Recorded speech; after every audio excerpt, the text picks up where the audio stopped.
Thank you, Christine. Good morning. It's good to see all of you here today fighting for clean energy future. As the mayor of Galesburg and a professor of environmental studies at Knox College, I'm here to say that anthropogenically driven climate change is real, is something that we need to respond to, and reducing carbon in the atmosphere is one of the solutions. But creating a wild west of carbon dioxide to transport and storage is definitely not the answer, as my county, Knox County, is in the line of fire.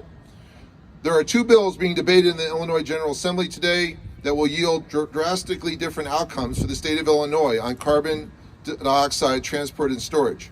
One, HB 2202, is an industry bill written by and for the profit of the fossil fuel industry. The other, HB 3119, is written by everyday Illinoisans who would bear the brunt if Illinois becomes the unregulated dumping ground for the nation's CO2. I am here for that bill. I personally would like to see a moratorium on carbon capture and sequestration as we build out renewable energy like solar and wind. Subsidies handed out for this misguided solution are expected to be incredibly high. But if we're going to capture carbon and store it underground as part of the greenhouse gas reduction strategy, then it needs to be done in such a way that it does not harm people or planet in the process. Right now, carbon capture is unbelievably expensive and largely unproven. Don't let the industry fool you into believing that they have it all figured out. They do not. And what they're proposing for us in Illinois is way beyond what they have successfully accomplished elsewhere. If they are allowed to proceed without the necessary protections for people and the environment, then we face a world of uncertainty, one filled with significant dangers and risks. And sadly, as we have seen time and time again, the most vulnerable members of our communities will face the greatest risks, based on the initial maps of where these pipelines are planned. Ask yourself, who benefits by rushing an unregulated carbon capture and storage bill through the General Assembly?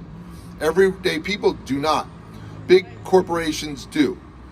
But with HB 3119, the regulatory bill, there would be mandatory setbacks for CO2 pipelines, no storage near drinking water supplies, mandatory training of emergency responders, and the liability would remain with the companies doing the transport and storage, not paid for by we, the taxpayers.